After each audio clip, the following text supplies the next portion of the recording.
Hi, Dr. P here to talk about cards and tiles and how they're fundamentally the same thing, although there are differences that make one good for some kinds of games and the other good for other kinds of games.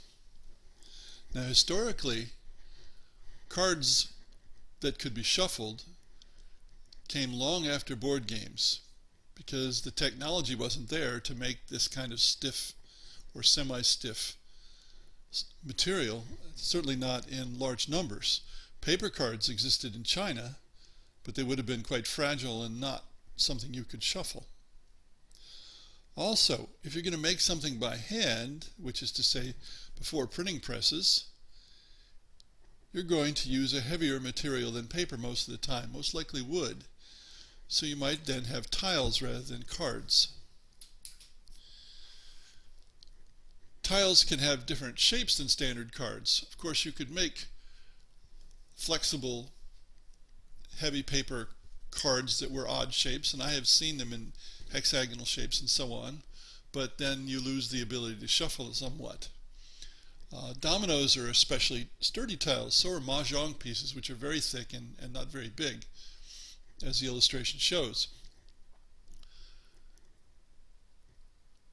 We're accustomed to tiles from the tile-laying Euro-style board games that are really just thick, odd-shaped cards. You could play the same game with cards, but tiles are more convenient because, among other things, they're less likely to move around on the table. Cards too easily shift. A wind can blow them somewhere. Tiles generally are much more stable. So Carcassonne could be played with square cards, but the tiles are more practical and they feel better in the hand. On the other hand, several tiles don't fit well in the hand, but several cards do. So having a hand makes a big difference in whether you choose cards or tiles for your game. And of course we have Scrabble, which is a tile-laying game in many respects, where you do have a hand, but it sits on a stand designed for the tiles. And you see that in some other games as well. And I've also seen devices that are intended to hold cards, so that even though you have a hand of cards, they're displayed to you on the device, which is much like the one used in Scrabble.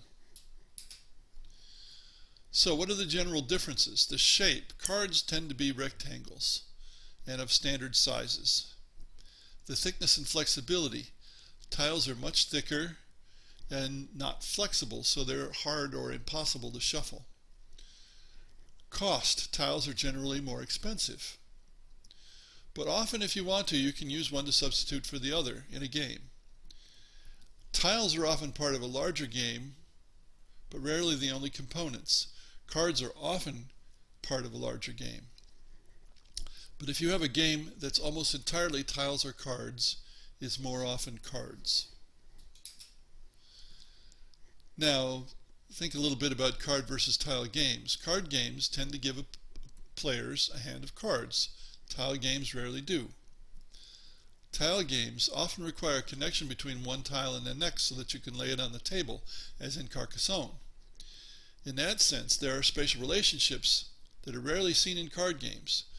On the other hand, card games often require a connection in the sense of a group of cards for set collection. Many standard deck card games involve set collection. In this course, I'm focusing on standard, thin, flexible cards, but much of what I say applies to tiles as well. Thanks for listening.